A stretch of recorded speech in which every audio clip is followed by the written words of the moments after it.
Champions ട്രോഫിക്കായുള്ള Indian ടീമിനെ പ്രഖ്യാപിച്ചതു മുതൽ team സെലക്ഷനുമായി ബന്ധപ്പെട്ട് ചില അസ്വാരസ്യങ്ങൾ നിലനിൽക്കുന്നതായി റിപ്പോർട്ടുകൾ വന്നിരുന്നു. പരിശീലകൻ ഗൗതം ഗംഭീറും സെലക്ടർമാരും തമ്മിൽ ചില താരങ്ങളെ ചൊല്ലി തർക്കങ്ങൾ നടന്നുവെന്ന റിപ്പോർട്ടും സമൂഹ മാധ്യമങ്ങളിൽ പ്രചരിച്ചു.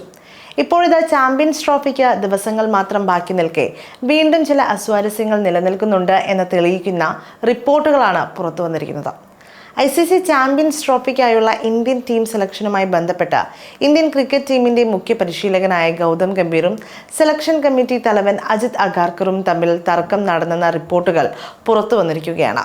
പ്രധാനമായും മധ്യനിരയിലെ സ്ഥാനങ്ങളെ ചൊല്ലിയായിരുന്നു ഈ തർക്കമെന്നാണ് ടൈംസ് ഓഫ് ഇന്ത്യ റിപ്പോർട്ട് ചെയ്തിരിക്കുന്നത്. ആദ്യത്തെ തർക്കം സ്ക്വാഡിൽ ആരെല്ലാം വേണമെന്നതിനെ ചൊല്ലിയായിരുന്നു. പല താരങ്ങളെയും മാറ്റി നിർത്തിയുള്ള ടീം സെലക്ഷനിൽ ആരാധകർ പോലും വിമർശനമുയർത്തി. എന്നാൽ ഇംഗ്ലണ്ടിനെതിരെ നടന്ന ഏകദിന പരമ്പരയിൽ ഇന്ത്യക്ക് കിടിലൻ പ്രകടനം കാഴ്ചവെച്ചതോടെ ആരാധകർക്ക് ടീമിൽ വിശ്വാസം തോന്നി. മാത്രവുമല്ല, അവസാന നിമിഷം പ്ലേയിങ് 11-ൽ ഇടം പിടിച്ച ശ്രേയസ് അയ്യർ പോലും ഏറ്റവും മികച്ച പ്രകടനം കാഴ്ചവെച്ചു. എന്തായാലും ഇപ്പോൾ തർക്കം പ്ലേയിങ് 11-നെ ചൊല്ലിയാണ്. പ്ലേയിങ് 11-ലെ ശ്രേയസ് അയ്യറിന്റെ സ്ഥാനവുമായി ബന്ധപ്പെട്ടും ടീമിന്റെ 1-ാം നമ്പർ വിക്കറ്റ് കീപ്പർ ആരാകണം എന്ന കാര്യത്തിലും ഗംഭീറും അഗാർക്കറും തമ്മിൽ ചൂടേറിയ വാഗ്വാദം നടന്നുവെന്നാണ് റിപ്പോർട്ടുകൾ. ഋഷഭ് പന്തിനെ ടീമിന്റെ 1-ാം നമ്പർ വിക്കറ്റ് കീപ്പർ ആക്കണമെന്നായിരുന്നു സെലക്ഷൻ കമ്മിറ്റി തലവൻ അജിത് അഗാർക്കറിന് താല്പര്യം. എന്നാൽ KL രാഹുലിനെ ഈ സ്ഥാനത്ത് കളിപ്പിക്കുന്നതിനാണ് ഗംഭീർ വാശി പിടിച്ചത്. മധ്യനിര ബാറ്ററായ ശ്രേയസ് അയ്യർ ടീമിൽ വേണമോ എന്ന കാര്യത്തിലും ഇരുവർക്കും അഭിപ്രായ വ്യത്യാസങ്ങൾ ഉണ്ടായിരുന്നതായും റിപ്പോർട്ടുകളുണ്ട്. നേരത്തെ ചാമ്പ്യൻസ് ട്രോഫിക്കുള്ള പ്രൊഫഷണൽ ടീമിനെ പ്രഖ്യാപിക്കുന്ന സമയത്ത് ഋഷഭ് പന്താകും ടൂർണമെന്റിൽ ഇന്ത്യയുടെ 1-ാം നമ്പർ വിക്കറ്റ് കീപ്പറെന്ന് അജിത് അഗാർക്കർ പ്രഖ്യാപിച്ചിരുന്നു.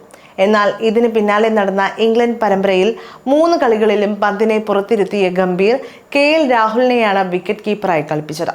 3-ാം ഏകദിനത്തിന് ശേഷം മാധ്യമങ്ങളോട് സംസാരിക്കവേ KL രാഹുലാണ് നിലവിൽ ടീം ഇന്ത്യയുടെ 1-ാം നമ്പർ വിക്കറ്റ് കീപ്പറെന്ന് ഗംഭീർ പരസ്യമായി പ്രഖ്യാപിക്കുകയും ചെയ്തു. ഇതോടെ ICC ചാമ്പ്യൻസ് ട്രോഫിയിലും രാഹുൽ തന്നെയാകും ഇന്ത്യയുടെ വിക്കറ്റ് കാക്കുക എന്ന് ഉറപ്പായി. ശ്രേയസ് അയ്യരുടെ സ്ഥാനവുമായി ബന്ധപ്പെട്ടും സെലക്ഷൻ കമ്മിറ്റി യോഗത്തിൽ ഗംഭീറും അഗാർക്കറും തമ്മിൽ ചൂടേറിയ ചർച്ചകൾ നടന്നു. കോഹ്ലിക്ക് പരിക്കേറ്റില്ലായിരുന്നുവെങ്കിൽ ഇംഗ്ലണ്ടിന് എതിരായ 1-ാം ഏകദിനത്തിൽ ശ്രേയസ് അയ്യർ പുറത്തിരുന്നേനെ. എന്നാൽ ആദ്യ കളിയിൽ ലഭിച്ച അവസരം പൂർണ്ണമായി മുതലാക്കിയ ശ്രേയസ് അയ്യർ പ്ലേയിങ് 11-ൽ തന്നെ നിലനിർത്താൻ ടീം മാനേജ്മെന്റിനെ നിർബന്ധിതരാക്കി. പരമ്പരയിൽ മൊത്തം 180 റൺസ് നേടിയതോടെ ICC ചാമ്പ്യൻസ് ട്രോഫിയിൽ ഇന്ത്യയുടെ പ്ലേയിങ് 11-ലും ശ്രേയസ് സ്ഥാനം ഉറപ്പാക്കിയിട്ടുണ്ട്.